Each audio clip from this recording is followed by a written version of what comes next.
if this is being lost, then may I never be found. I'm still out here now, still moving along, still wondering.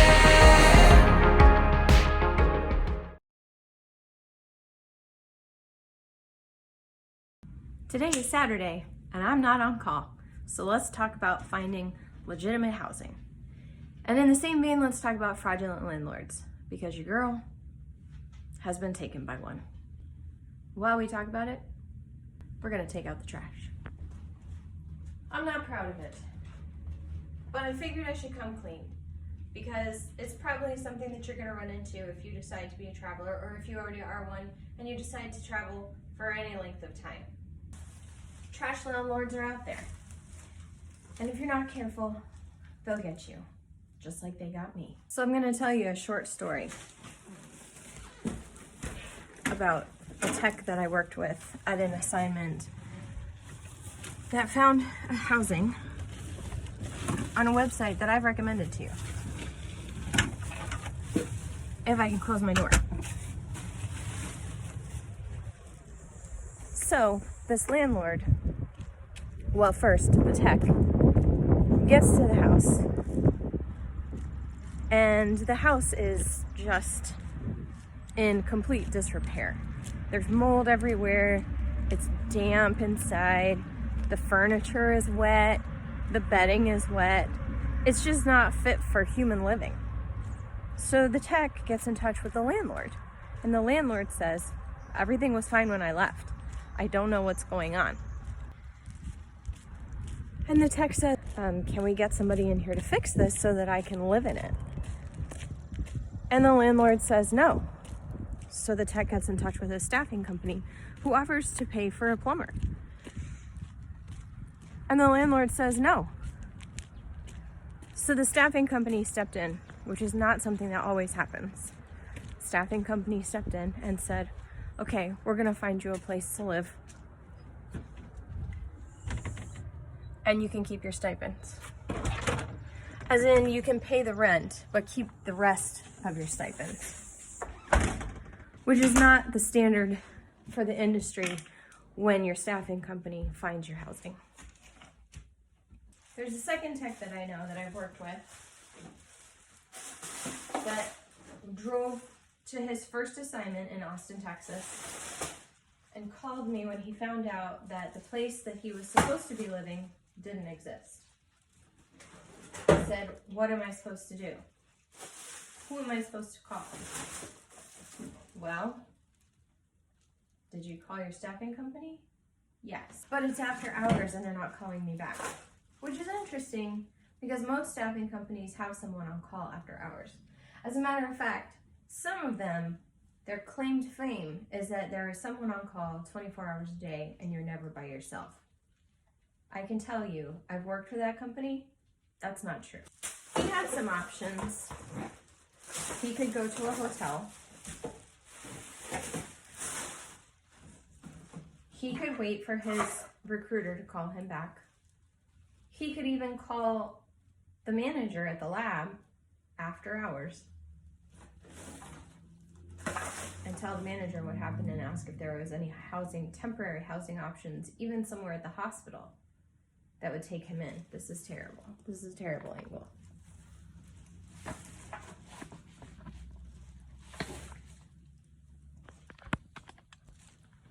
I don't remember the specific steps that he took to fix that situation, but I do remember him telling me that everything had worked out just fine and that he ended up staying at that lab for a year. It's important to note that this stuff is possible because people have savings. The whole everything's gonna work out just fine, because this kind of situation can set you back a bit in hotel fees. And your staffing company and your recruiter aren't really responsible for those charges. This is why I always tell people when they ask me about traveling that the most important thing to do when you first start is save your money from your first assignment. Save it. Don't spend it. Don't buy those nice new clothes. Don't buy the nice new shoes. Don't buy the nice new car. Save that money for emergencies. Let's talk about me. I got a job in Phoenix, which I was really excited about because I had worked there and lived there full time for a year, and I wanted to go back and see my people. I knew I was going to get a contract because I knew people that worked there and I was highly recommended to the director.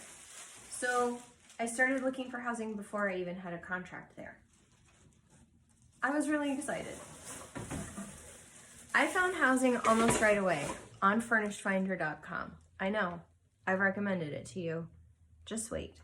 I find this high-rise. It's not an ideal situation. It's very close to the hospital, but I have a dog and high-rises generally aren't good for dogs.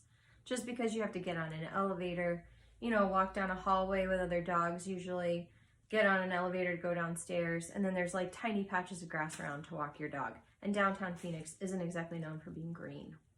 The next strike was that it was a roommate situation.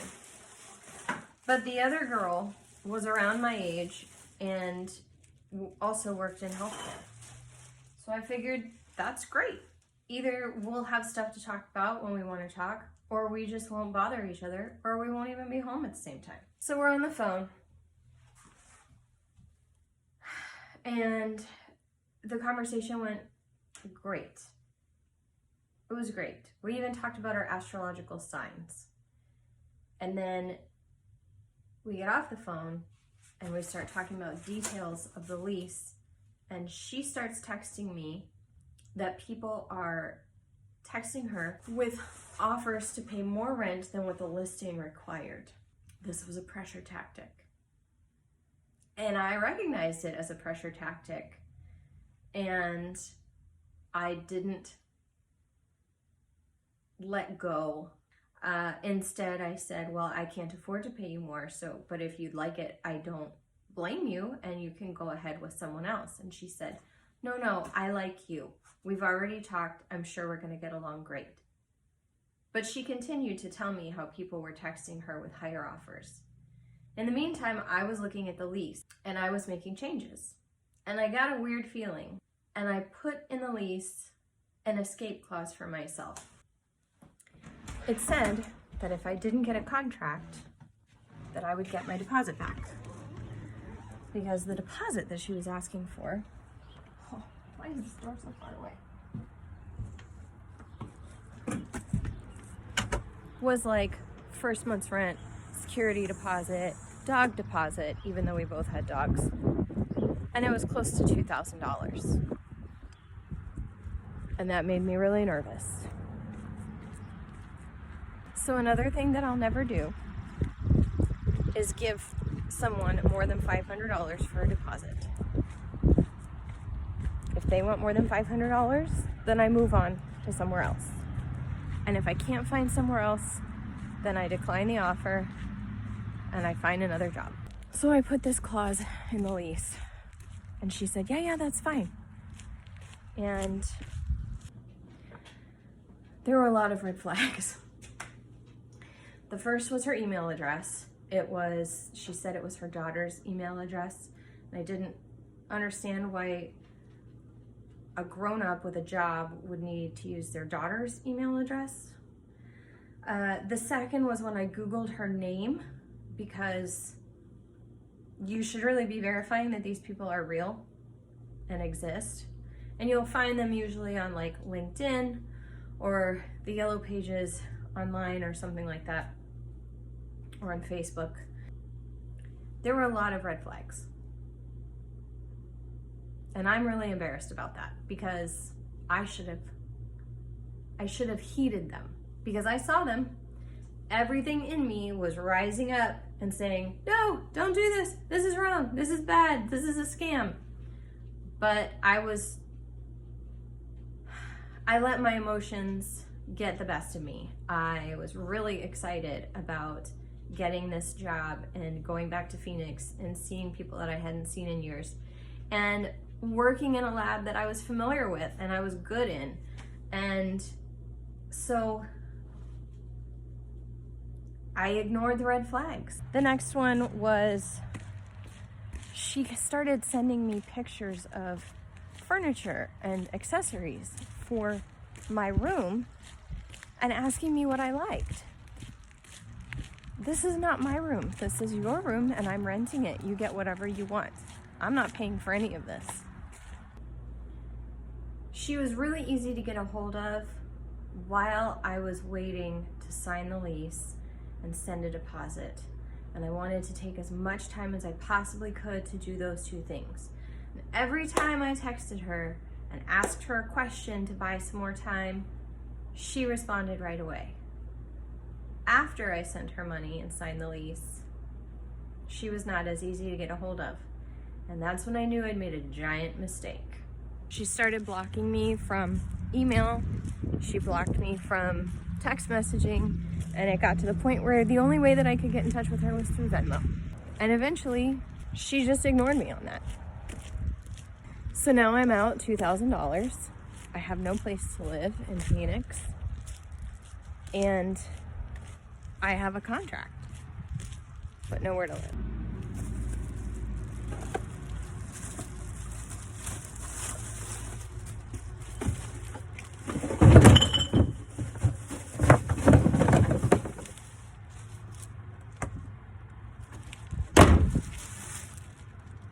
I will confess I have filmed several versions of this particular episode because each time I talk about it, I get so angry and then I mention her name and I'm not sure that I'm legally allowed to do that. I will say, if you are using a service like Furnish Finder, which I specifically found out from Furnish Finder, they have no recourse for you. You cannot do anything via Furnish Finder about fraudulent landlords except write a review on that landlord's website. And they don't let you mention the landlord's by name. It's like first initial, last initial, basically. Services like, or platforms like Airbnb and Vrbo, I would presume, because it's pretty much the same as Airbnb, but I don't have a lot of experience with Vrbo. They have programs that will let you recoup your money. Furnish Finder does not. Apartments.com does not. If you, in short, in summary, if you are renting from a private citizen, you're renting a home or a condo or something from a private citizen, there is no recourse for you in this situation. I tried to file in small claims. I believe the limit is $2,500 for small claims, or maybe it was civil court. I can't remember, but I tried to file a court case. Made all the copies, sent them in, had them all stamped. They were sent back to me, and I hired a service to basically go 3 times to her house and try to serve her these papers. And I did that 3 times. The problem was that I didn't even know if she actually lived in this unit because her building was not answering my phone calls or returning my messages. And the service was unable to access the elevator going up to her unit unless they had a key fob. So they would try to get in on the elevator behind somebody without using the key fob, but sometimes that looks really suspicious and people will actually call them out on it. So for one reason or another, they were unable to find her. I also tried calling her staffing company that she said that she used to see if they could get me in touch with her or if they had any kind of recourse, because she is kind of representing the company, and they had nothing for me either. Couldn't even verify that she worked for them. Furnish Finder does have a feature called a verified owner, and I highly recommend using only those with the verification on them. In addition, I would recommend using a third party or an app for your rent. And Furnish Finder actually has a platform that the landlords can use. And if you don't feel comfortable giving your check directly to the landlord before you even see the unit, there may be something that the platform can help you out with. Most landlords will not require you to pay until you've seen the unit. It's really a personal decision how much you're comfortable with as far as giving money to someone without having seen the place that you're gonna live. Even apartment complexes don't make you do that. You go and you see like a model of the place that you're going to live. They tell you which apartment number you're going to be in so that you can see what floor it's on and what it looks out onto and all of this stuff.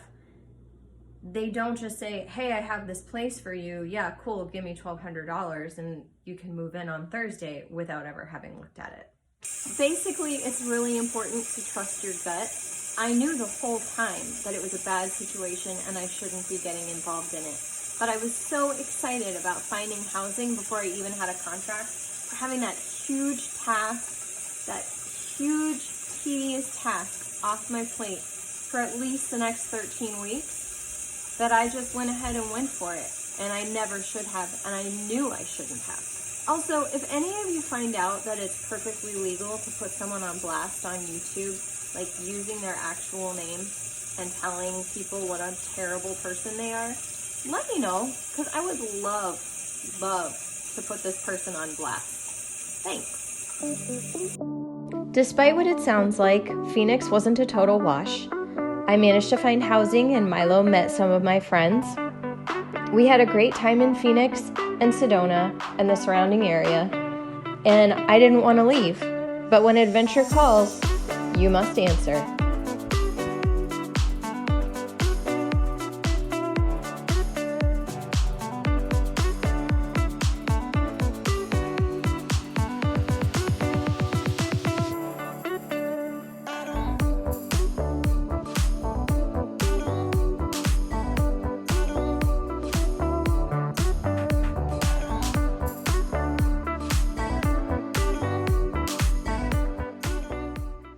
Oh, also, she asked me to send her my driver's license, or a copy of my driver's license. And I believe I had to put my social security number on the lease, which I generally don't do. Once again, I knew that I was stupid, and I decided to be stupid anyway. So, after it became apparent that I was not getting my money back, I went online and I froze my,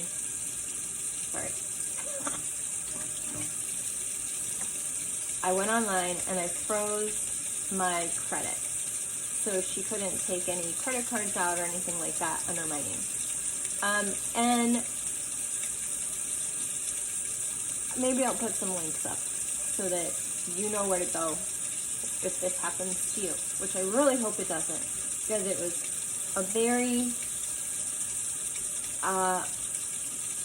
violating experience. I felt very exposed, and I felt like I couldn't trust anyone, and I felt violated, especially because she said she was also a nurse and a traveler, and I figured that, some kind of code went along with that, and it doesn't, apparently. Everyone is just out for their own stuff. Is the lesson that I learned about that. Everybody's looking out for number one, and I gotta tell you, you are not number one to them. Normally I wash my dishes between dinner and dessert. Dessert is like a little carrot that I dangle in front of myself to get me to do the dishes. But last night, I was feeling a nice headache behind my right eye. And all I wanted to do was sleep. And then I slept horribly. And here I am, adulting, because that's what we do. Especially if there's no one else in the house to do it for you. I wish I could train Milo to do the dishes, because I do not like doing dishes. If you learned something today, subscribe, like, share with your friends, maybe hit that little bell for notifications. I think that's what that's for. And, tell people, spread the word, share the love. and the wisdom. And maybe next episode, I will have more tameable hair and maybe less noise. And this will still be on probably. Anyway, thank you for watching. Bye.